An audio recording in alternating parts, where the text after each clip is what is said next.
Hello, welcome back to another We Are Sunderland morning briefing, and I'm joined today by the wonderful Stephen Aziz. How are you doing, Steve? Yeah, good, thanks. Cheers for having us, mate. All good, all good. So before we get into it, We Are Sunderland in partnership with the Fire Museum and Cost Specs Opticians. So it's a place to be for everything red and white. We've got tactical analysis, exclusive interviews like this, insight from former players as well, and you can subscribe for just £1 for 6 months. So, Steve, if I take you back to the very sort of start, what's your early sort of memories of playing football and growing up? Yeah, so I didn't really get into it quite late. When I look at my son now, he's 8 years old, and I don't really remember me playing football then. And because I was really tall, one of the lads from school was like, "You'd make a good keeper, you know." And that's sort of how my journey started from later on in primary school, maybe, and then sort of just snowballed into just having this crazy love for football and getting sort of hooked how everybody else does, really. Yeah, so did you play in goal as well, just throughout your Yeah, I whole was sort of young just career? by default, I was stuck in goal because I was probably a bit lazy running around and I was really tall. I'm 6'4", so I was like, this is all right, and sort of went really well for me. And sort of that was how I sort of fell into being a kitman because I was playing semi-professionally for Billingham Synthonia Yeah, yeah. and I had a really bad injury and it sort of stopped me from playing for a long time. It's hematoma compartment syndrome, so Mm. physios will sort of know like the got a huge scar where they had to take away some of my muscle and sort of effectively ended my football career. And then mum was working the laundry at Middlesbrough at the time, and she was like, "Come in and help us." And that was sort of a time when you did know someone in football that could get you in. And Yeah. football, sort of, when I was getting involved in it, it's not what you know to, and I knew someone in there, and that's how I got in. That's how I started my kit manager journey, let's say. Yeah, it's still like that today, really, isn't it? Like in everything, even in journalism, it's sort of who you know as well. How old were you when you first sort of went into Borough? So I had an injury and I was 17. I was doing all right, like 17-year-olds who played in the Northern Leagues. Not really, Yeah. it wasn't really seen back then, and there was a lot of older fellas and big, strong men, and I was a skinny 17-year-old, and um, sort of, I think I was 18 when I went in at Middlesbrough. So I remember my 19th birthday coming up, and there was this job that could have been, I think it was assistant kit man at Middlesbrough. And I Yeah. was thinking, like, for my 19th birthday, it'd be great to get this job, Yeah. and that's sort of, yeah, since I was 18, 19-year-old when I got in there. Good birthday present as well. Yeah, honestly, I remember saying to me now wife, she was my girlfriend, and I was like, oh, imagine getting in here and getting this job would be a great way to start my birthday, and that's how it come about at Borough. Yeah. Yeah. Borough fan as well, aren't you? So, I mean, how was that as well? I don't know if you can say that now because obviously Yeah. it's well documented in the Sunderland Till I Die documentary that if I had to choose a team, well, when it was filmed over a year ago, I didn't think I'd be leaving Sunderland, but when it was filmed, I was like, I'd probably pick Sunderland over Middlesbrough now. And there was a time when I just joined Sunderland, who played Middlesbrough in one of the cup games. I think it was a League Cup game, and Middlesbrough won, and I was sort of like getting around the Borough lads. I was like, yes, come on, lads. But then, obviously, right back up until a few weeks ago when we played Borough, when it was 1-1 at the stadium, like if you'd have seen me, or if there's footage of me when Rusden scored, I was pushing people out the way to celebrate. So I think Yeah. it's hard because there's not really anyone who's been in my position who's Yeah. Yeah. from Middlesbrough, working in Sunderland for so long, and then having to go back there. It's been a really tough one. It really, when we were in League One and they're in the Championship or the Premier League, it was sort of different. But then when your rivals and we Mm. got sort of going up against each other, it was really hard. Well, it wasn't hard to choose. I was Sunderland because, like I say, really the club really got under my skin, and I was Sunderland. Yeah. So obviously from your time at Borough, I think you left in 2010, is that right? And you went to Man City. I mean, that was at the start of when they were sort of really starting to build their empire and the sort of football juggernaut that you see today. Just quickly touching on that time you were at City when they dramatically won that title, weren't you, at QPR? How was the season sort of quickly overall, and then that day in particular?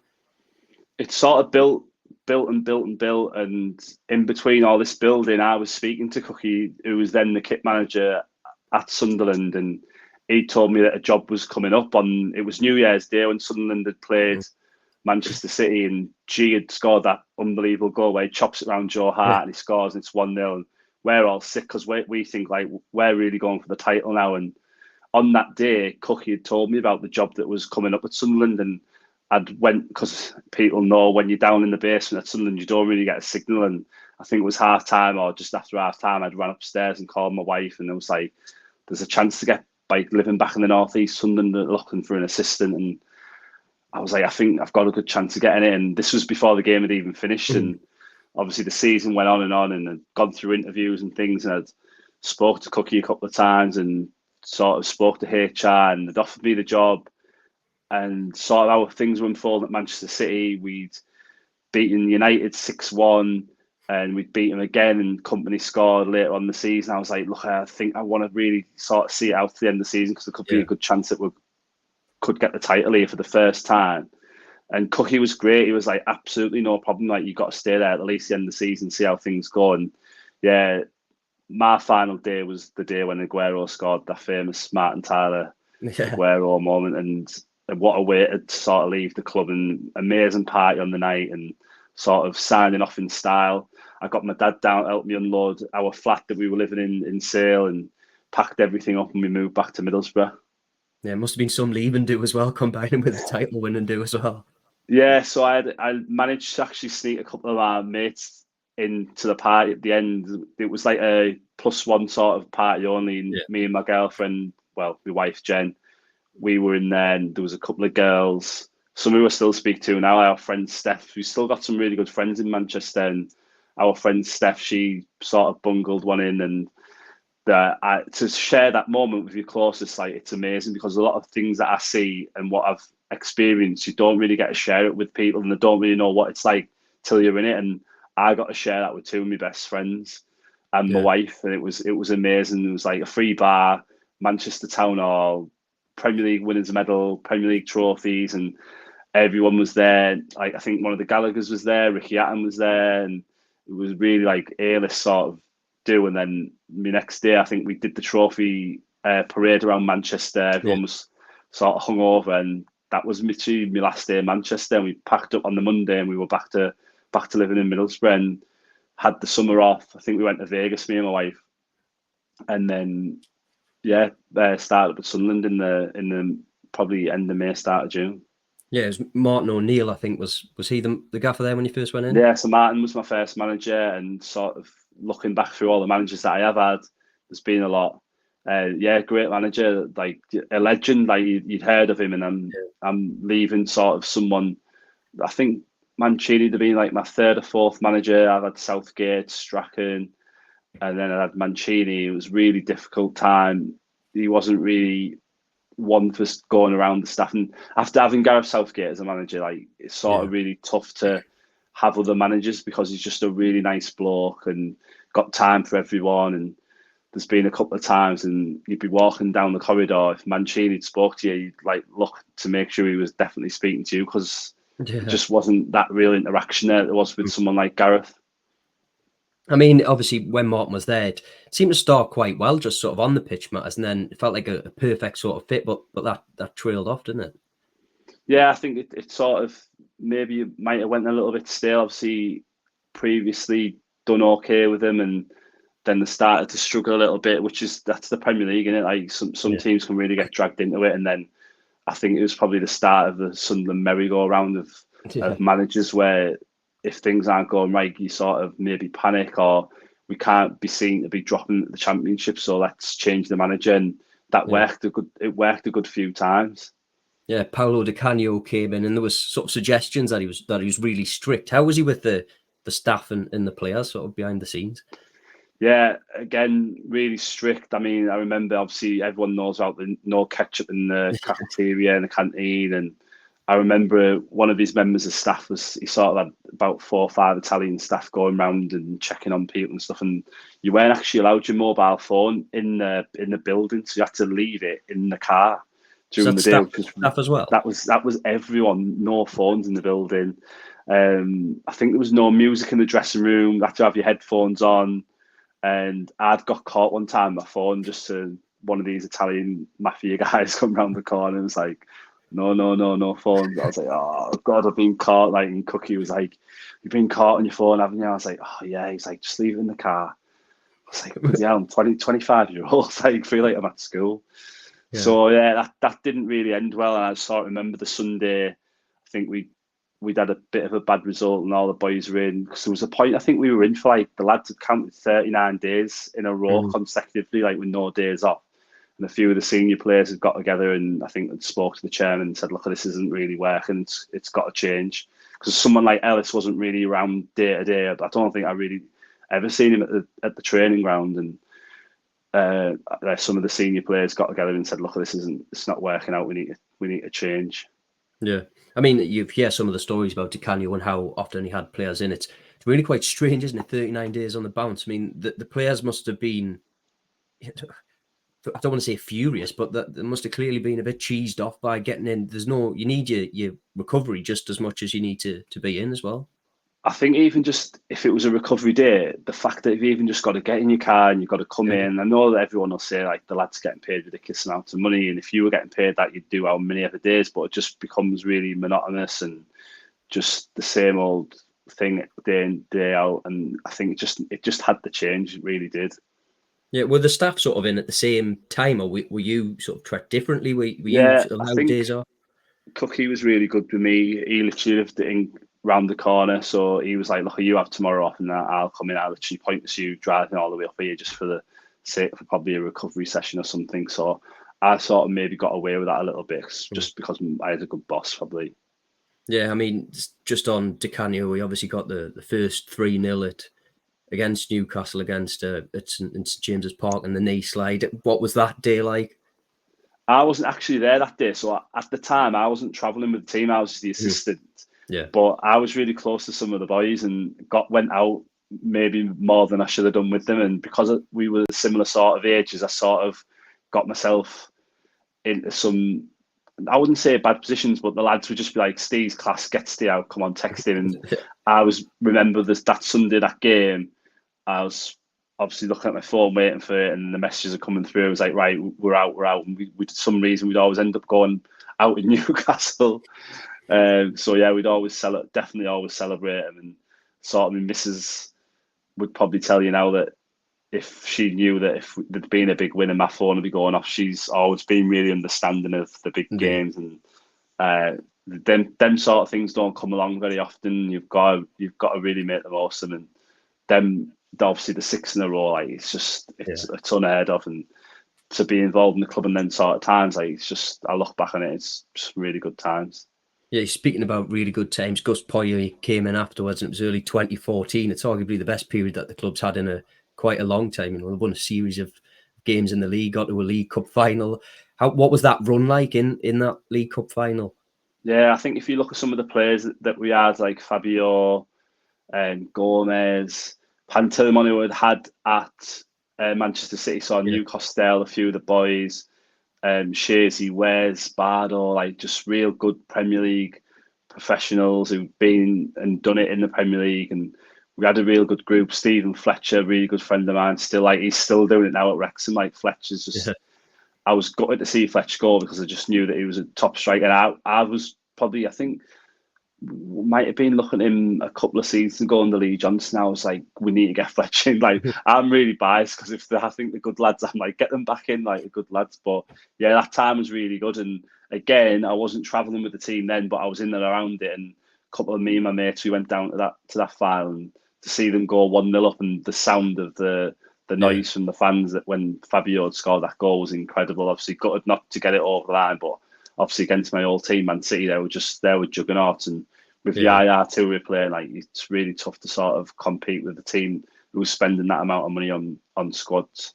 Yeah, it was the club's first appearance at Wembley in like 16 years or something. So the buzz around the place at the time must have been great as well. Yeah, I look back on most of my time, but this is sort of I've probably said that it was a bit like a roller coaster, and this was like right at the top of it, and the climb was incredible to see. And I look back, and when I said, like, look, people were like, you must be crazy to believe in Man City, you go to Sunderland. I'm like, but they're a massive club, they're in the Premier League, and then obviously it's justified when they get to a final. I think I've made the right decision, and obviously I look back now and I think I'm a little bit probably gutted. If I could turn back the time, and maybe I probably would have stayed at City. But look, I made my decision, I stuck by it, and I don't regret it really. Yeah. What was Gus like? There was talk of him almost rejoining the club, but what was he like? Yeah, good guy. He had some good staff. Tariq Orr and then Charlie Oatway, goalkeeping coach Bees. Yeah, decent staff, good people. Everyone involved. Yeah, decent. Yeah, good times. And obviously, it just the merry-go-round goes Yeah. again though, and before you know it, Gus is in and then he's gone again. Yeah, and it was Tigavaka that came in afterwards, didn't it? I mean, he did a job of keeping Sunderland up, and he showed plenty of emotion. He was sort of set to retire, but then convinced to stay. That just sort of sums up how Sunderland can get to people, doesn't it? Yeah, and obviously there's lots spoken about that. I think it was there's someone had sent some flowers to his wife, and then he was like, "Oh, I might stay." And then that was probably the first pre-season. I think he couldn't travel, so I travelled to. I think we went to the States for like 10 days, America, Vancouver, and Dick was good to me. To be fair, he was really like he was uh, fair, but he was really fair. And Mm. he learned me a lot. He was like, "Look, you should," and he spoke to me. He's like, "You should do things like this on maybe look like that, like different ways." And he was good for me. Yeah, he was Yeah, decent. and then after him, it was obviously Sam Allardyce. How was that? Because there's so much said about Sam and his time, leaving and going to England. But how was it when he first came in? Yeah, you'll see the smile on my face because Yeah, when I can speak about Sam, like I probably like get a bit of a glow because I know that I look back and them sort of times. With Sam, it was just like this is a guy you've heard a lot about, but he was really forward thinking in what he was yeah, doing. He was one of the first things to be doing a lot of things that everyone's doing now. Sam was one of the first things, and he'd come in and we'd beat United. I think Wabi Kazri had scored this goal and he's whipped it in and it's gone. I think we'd win 1-0 and we were going to Dubai. I remember it was February. We were doing some like a warm weather training mm, camp and sort of team bonding to get the lads together and stuff. And I just remember him coming in the dressing room, banging on the door. And it's like, what a way to go to get to Dubai. And then obviously we were on the trip and it's just like really like, I think it was my first time I'd actually been to Dubai and we had a lot of things set up and it was serious when it needed to be, and we trained hard. And then I think he was happy for the lads to sort of relax as well. And I think there's a few of the lads on banana boats and doing the water sports, and we'd had a day out at Maidan races, which was incredible. Like we were in a box and the food was amazing, and we were having a few drinks, and everyone just together. And I sort of it served us really well when we come back. And I think we went on a decent run, if I remember. yeah. And I think the Chelsea and Everton games at the end of that Wow. year were Yeah. special, weren't they? The Chelsea and Everton, like I can imagine how many games I've seen, but I just remember the corner goal against Everton and the noise. Everyone still speaks about the noise from the Yeah, Chelsea game when we beat Chelsea was just incredible. And yeah, to be sort of rubbing shoulders with the big guys in the Premier League and beating them at the Stadium Light with the noise and the amount of fans there, it was incredible. it felt really special at that time, didn't it? I mean, losing him, how sort of key do you think that was in what happened the following season? It was a big blow, wasn't it? The first big blow for me was that Cookie had sort of set it up with Sam that I'd be put onto the first team bonuses, and they were on a really decent bonus at the time. So I was like sort of counting this money, and all of a sudden Sam's off to England, and the bonus didn't end up coming in the end. So yeah, on a personal note, I was absolutely gutted for that bit. But then just to lose someone who'd sort of been that influential and like the Dubai trip I'll never forget. Like it's still to this day like my favourite trip that I've been on related to football. And I've been on a lot, like, but that trip it was unbelievable. Actually, me and my wife and my oldest son and Gucci and his family, we stayed at the hotel after the playoff final. Mhm. We went out to Dubai on holiday and we sort of went back to that hotel that we'd stayed at with Sam. So did some good reminiscing there. Yeah, the memories all came back. Just a bit on obviously David Moyes' time at the club. It was sort of felt like a relegation battle after 2 games, didn't it? The defeat to Borough. What does that do straight away to the mood around the place? It's quite difficult, isn't it? Yeah, I mean, David was David. He's the same exactly as you see him now when he does his press conferences, and that was the sort of guy, probably a bit similar to Gordon Strachan, similar sort of person, similar sort of personality, some sort of funny moments and funny stories, but sort of to live up to after having Sam then to go to him, and how things all really went wrong. I don't really get how West Ham are doing so well and how Yeah, we failed so yeah, badly.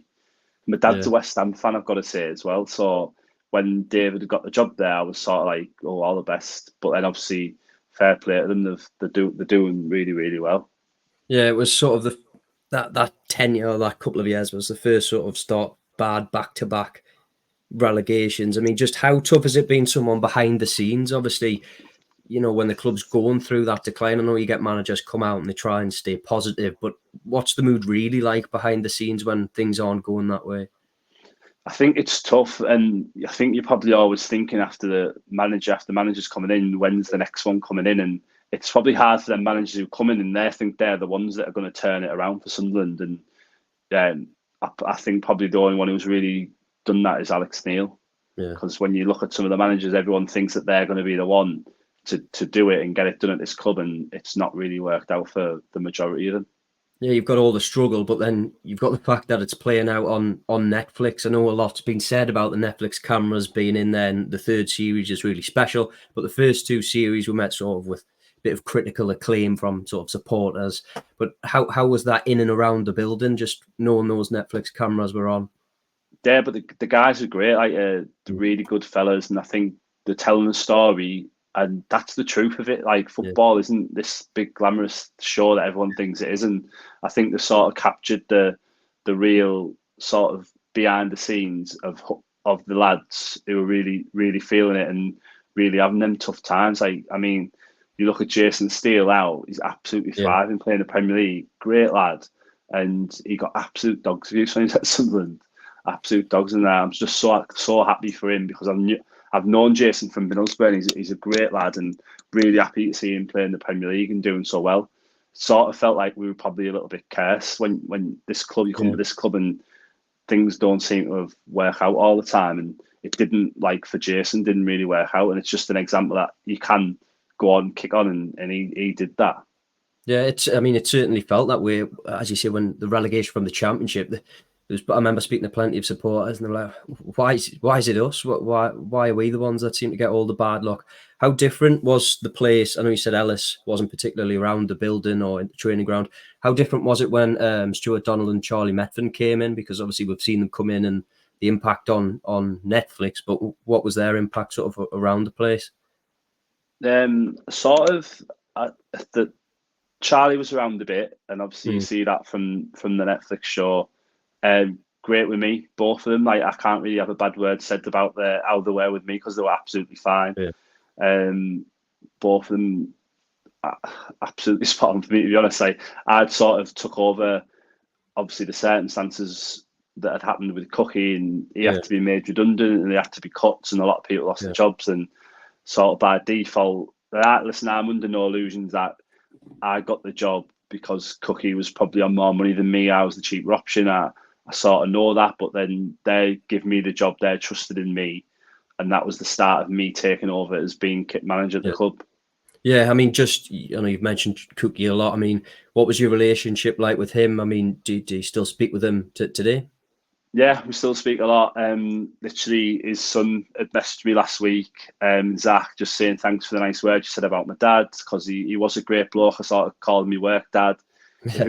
If it wasn't for him, I wouldn't have come back to the northeast, and Mm. I sort of owe a lot to him for trusting in me. And we didn't have a crossword, and he's a great fella, and it's sort of a bit sour of how everything worked out for him for someone who's given the amount of time that he'd given to the club is incredible. Mm. And sort of I've seen it now, and I feel like I've sort of had a good send off from the fans, the staff, and Cookie. I mean, I know they did the fans did the testimonial for Cookie, but he didn't really get what he deserved as a send off wise, because for Yeah. someone to do 30 odd years at the club and give everything he'd give and travelled away, the sacrifices, I know what that's like, and he give all that and probably didn't get the rewards that he probably deserved. Yeah, it was in the middle of COVID as well. It was tough Yeah. times in then. I mean, the longer that went on, was there a fear that there would be more cuts, or were the very sort of were the cuts that they made sort of in preparation for however long it would be?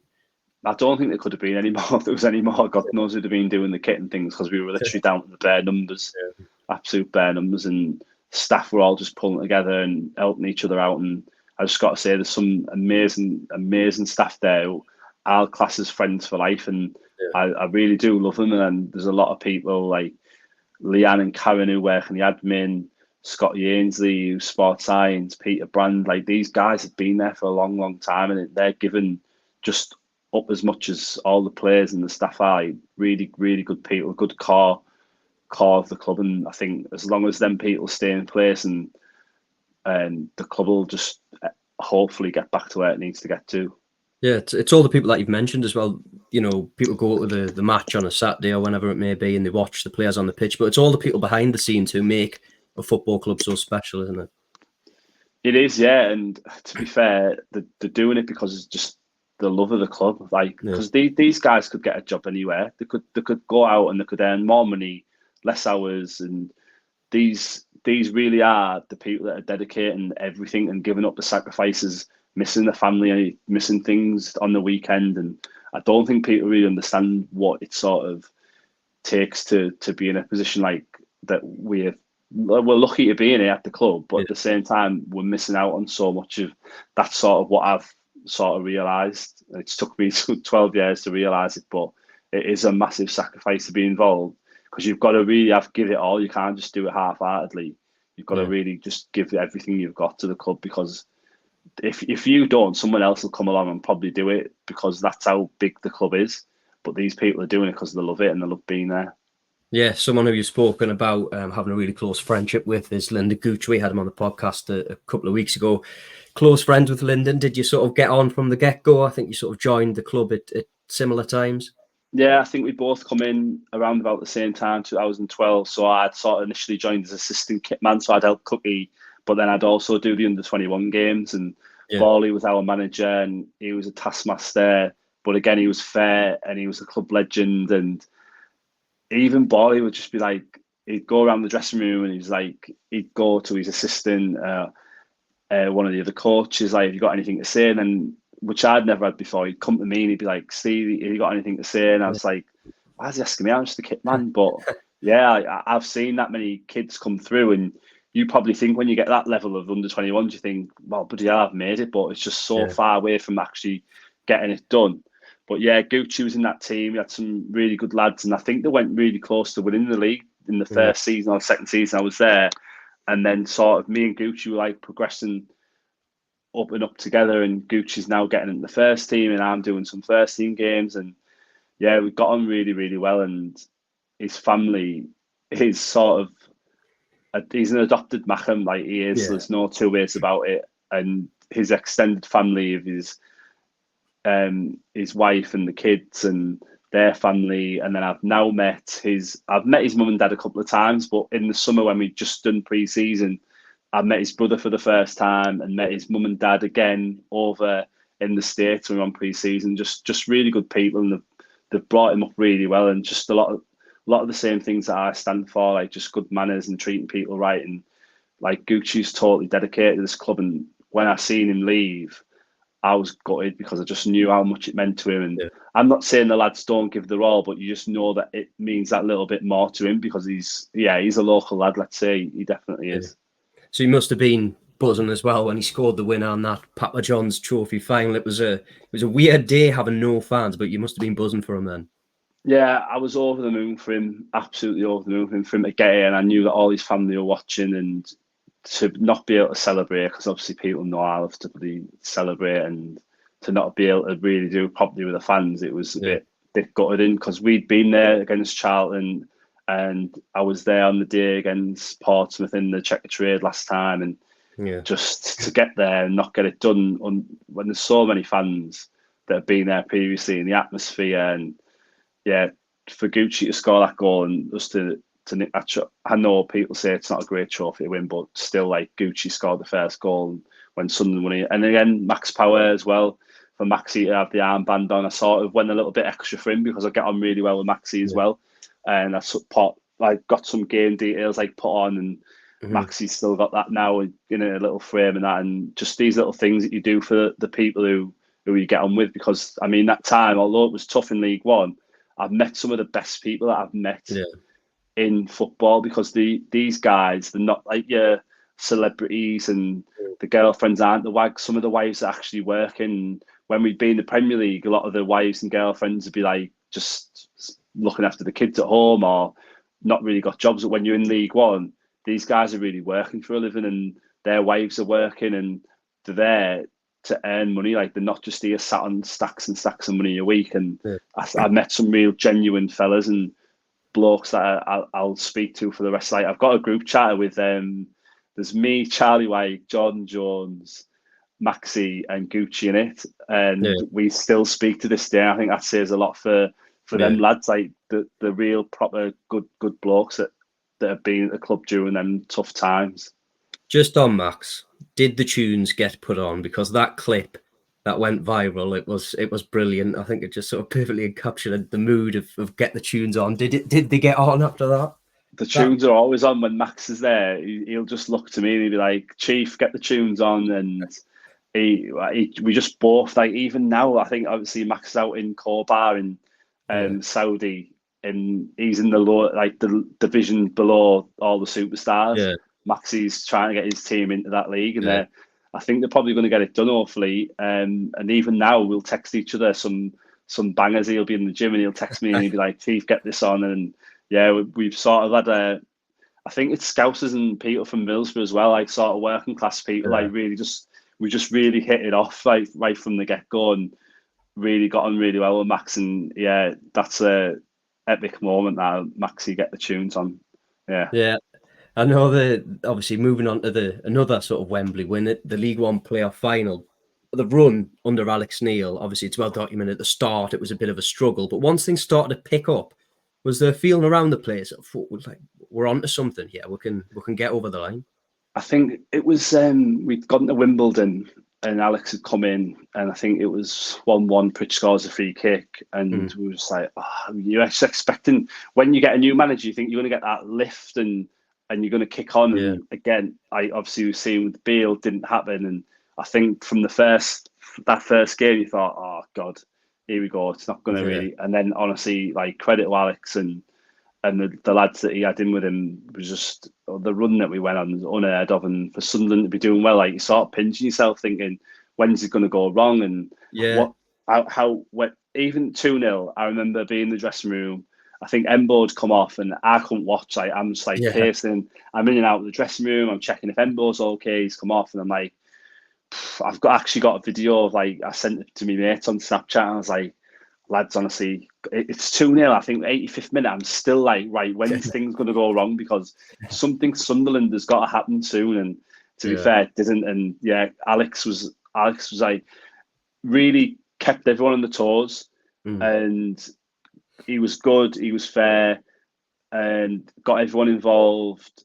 And he's just a real top man. And gutted that he left, and sort of leaves a bit of a sour taste for some people. But I'll just remember him for the good times of getting us out of that league when other managers tried it, and it didn't really work for them. But obviously, I think Lee Johnson's got to take some credit as well for getting that team together. He got it together. It didn't really work out in the end, but he was the one who sort of put that team together, and Alex just got us over the line. I do remember thinking, like, I felt a bit sorry for Lee when we got it done, because you never know. Like, Lee could have stayed and we could have got it done. You just never know. But obviously, Alex was the one who took us on that run, got us over the line, and he's still. There was just one thing I want to say about Alex. Like, I thought I was in trouble one day. We were in the boot room, and the lads were coming in. If you know the academy, like the boot room to the left as you're coming in at the back, and the players were coming in on a Friday, and they're like, Chief, you got my boots? You got my boots? And I was like, yeah. And then Pat Roberts comes in and he's like, Chief, you got my boots? And I'm like, of course I've got your boots, man. And then Alex Neil walks right behind him, and he, like, gives me this real Alex Neil look, and I'm like, oh no, I'm in trouble. He's like, gives me the curly finger, and I'm like, yeah, all right, Gaffer. And he's like, yeah, why do they call you Chief? I was like, oh, right. I was like, oh, it's just something that me and my mates and Borough, like, everyone's like, are you Chief? You're all right, Chief. Everyone calls each other Chief. And then after that, Alex Neil just, like, called me Big Chief for the rest of the season. So yeah, he was good, like, really, really good. Like, just sorry to sort of see how it sort of panned out in the end with him. Yeah, that playoff semi-final at Sheffield Wednesday, it's captured all over Netflix. I mean, Alex wasn't necessarily someone that you'd see an emotive side from, particularly in his press conference. But I remember after either the final whistle or I think it's after Paddy Roberts scores, just the sheer emotion and relief. I mean, if I take you back to that game at Hillsborough, what were you thinking then? I know you've spoken about obviously being at Wembley and thinking, oh, something Sunderland's going to happen. When they scored, did you think, oh, here we go again? Well, I just go back to the semi-final, the first like at Sunderland. My lad was there, and again, like these are the moments that really make things hard for me to sort of choose between Middlesbrough and Sunderland, because that was an incredible night, and sort of the T4 and the till the end, all that stuff. Like it gives me goosebumps even just speaking about that. Then that was an incredible night, and I did really think like we're going to get this done. Like we'll get it over there and get down there. But then when they score and everyone talks about the phones are up, and you just felt like they'd sucked the ball into the net. Like you really felt like their fans had physically picked the ball up and dragged it into the net, and our backs against the wall, and you're thinking like this is going extra time and all the advantages with them, and they're like, and then obviously Pat scores that goal and it's absolute scenes, and like we're going to Wembley. Incredible, absolutely incredible. Goosebumps thinking about them as to do it at somewhere like Hillsborough, which is obviously an iconic ground. Like really, really top night it was. It's right up there for me. Yeah, just in terms of the Wembley win, before I get on to where that sort of ranks for you, what's it like in the sort of the club at that time? Obviously, you've got the fans going down the day before, and they've got all the Trafalgar Square takeover. Are the players seeing that sort of thing? Are you seeing it, showing them? 100%. Like everyone is buzzing. Like everyone's speaking about. I think it was the Charlton playoff final one when we got down on the train, and there was just a sea of Sunderland fans there. Like, and just the noise that we got off the train, it was unbelievable. And I sort of that buzz, and that everyone's sort of feeling it, and I don't know, everyone's going mad about tickets, and Leanne up in the office is like sorting all the boys' tickets, and you're making sure that all your friends have got tickets because everyone wants to be there, and everyone who's looked after you want to make sure that they're getting looked after, and everyone that you love and care for, and your friends and your family, and everyone's there on that day, and you sort of like you're worrying about that, and you're buzzing because bloody hell, how many times you get some teams don't get a chance to go to Wembley at all, and we've been there a good few times over recent times. And you just know how special it is, and for me to be able to lay the kit out, it's an honour, really, like especially to do it on my own. I've done it before previously because I'd been to the FA Cup final with Manchester City and a couple of Charity Shields with them, and to be able to do it on my own and say like I'm the kit manager putting the kit at Wembley, especially when you've won it as well, like it's priceless. How does that moment compare? So were you out in the actual sort of Wembley Bowl for the game then? I know you said you went inside. Yeah, I was in and out because I've got to be there for making subs and you get the shirts and do the numbers and things and that. And I was just so nervous. And obviously we'd lost Louise and Wanless, and we did the shirt and things for her. Just really special. And I felt that Lou was there that day watching us, and so just to be in there, I think I was doing the anthem jackets before the game, and obviously for the fans to be singing the Wise Men, it was wow, again, incredible times. I probably don't think Wembley, I know it wasn't really full, but Sunderland did themselves just Saturday, and the fans are just incredible on days like that, like wow. Yeah. It was certainly in the build up to it. Like I know obviously there's the nerves of are they going to do it, but it just felt like that was the right time, that was the time that it was going to happen. And when, as you say, when they were singing Wise Men Say, I think the national anthem, Sunderland fans were booming out sort of prior to that. It just felt like, well, here we'll go here. Then when Embos took that one in, it was just sort of pandemonium. Like it was like, this is happening now. I don't know what it was like down on the bench, but it was certainly again, like, I think I remember the goal going in against Charlton though, and still feeling like, this doesn't really feel right. But when Embo scored that goal and the sun's shining and we're all celebrating, we're all there, and Alex has sort of give everyone the belief. And I wish is one of my biggest regrets, because Alex Neil said a speech before the game and it was like unbelievable, like what he'd said, and it was just sort of like, this is your moment sort of thing. And do it for your friends, your family, Yeah. do it for the fans. Just don't let yourselves down. And you can be the ones who can write your names in history and be the ones that get Sunderland out of League One after so long. Something sort of along them lines, but it was really an incredible speech that I think everyone who was in the dressing room will probably remember. It felt like he had that ability to make players feel 10 feet tall. Is that a fair assessment? It is, yeah, definitely did, yeah.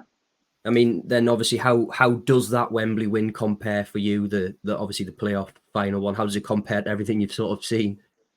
Yeah, it ranks up there with the Aguero one for me. Like that, Yeah. that'll never be beaten. I don't think. I even compare it to the kids being born. Like it sort of ranks alongside them because it really was how we won the Premier League. Because you think it's just going to be a normal day. We're going to turn up, beat QPR, lift the trophy, and then you're getting beat, and then it's the 93rd, 20 seconds, and to get the job done. But sort of, I think all the pressure and the build and the years of struggle and everything, losing friends and losing colleagues in bloody losing the jobs, to sort of, I think all that pent up sort of everything that was sort of building, it's just a relief. And I felt like a big sigh at the end. It was just like, thank God we're out of that League One, because it really was. I mean, the first season it's funny, and you couldn't get a ticket to an away game. You're traveling to Pakistan, and you go into all these little grounds, and you're like, oh God, and then just to finally get it done and get out of it, it's unbelievable feeling. Yeah, obviously returned to the Championship last year. Alex left, as you say, that left a sour taste for some. Tony came in. I mean, obviously, before we go on to speak about Tony, we wish him well, wish him all the best in his recovery. Yeah. I mean, how was he personally? Because just from dealing with the press, like what a man he is. Great man, like, and obviously I'll every sort of person who's come in at Sunderland who's sort of had a little Borough connection, I've always put my arm around them and be like, right, come on, we'll look after you from Borough. Even like some of the maybe Hartlepool or a little bit closer to Teesside, like, right, come on, I'll look after you. But for Tony to come in and be a Borough legend, and I know it didn't really go down well to start with, but I didn't actually work with Tony at Middlesbrough, so I'd left under Gordon Strachan. Tony had come in a couple of months after and taken over, but my mum was still working with Tony. So I'd sort of heard all the stories of he was a good bloke, loves his chocolate, make sure you get him some biscuits. And mum was like on the phone, make sure there's some chocolate in there for the gaffer because he loves chocolate. And obviously everyone knows that. The amount of bags of Rebels that have come my way, like to be passed on to Tony, is ridiculous. Like Rebels, pretty, always getting shared around. Yeah, definitely. Yeah, he wasn't one to hog the chocolates, but what a great man and a great manager. Like I know sort of they use this term head coach, but Tony was really. He is really a manager, and he's sort of that old school sort of Big Sam sort of vibe. And I think I've said that I think sort of these sort of managers are the ones that I've really got on and really liked. Like they just, I mean, it is a game of football at the end of the day, and some people take it overly seriously. Like, but I think you've got to enjoy like the good times, and if there's bad times, you've got to sort of see that the good times aren't too far away. Even though we had some tough times. And they lasted a bit longer than we wanted them to last. It's all worth like for them days out at Wembley. But like say, Tony, incredible man, and I think Vino in there with him as well. Like really complemented each other, and I do really wish Tony speedy recovery, and be great to see him back on the sideline. Yeah, obviously we'll touch a little bit on last season before I ask you some final questions, because I'm aware I don't want to take up your entire day. I mean, that team, some of that football that they played last year was just special. I mean, one player in particular, Ahmad. I mean, I don't think he started overly sort of. It took him a time to sort of settle in, but what was he like? I mean, Sunderland fans are still clamouring for him to return. I think we were all desperate for him to come, and everyone, obviously, Nathan Bishop's come from Man United, and Bish must be getting sick of the question, because obviously when the transfer window was open at the start, when it was open in January, everyone's like, Bish, what's Ahmad saying?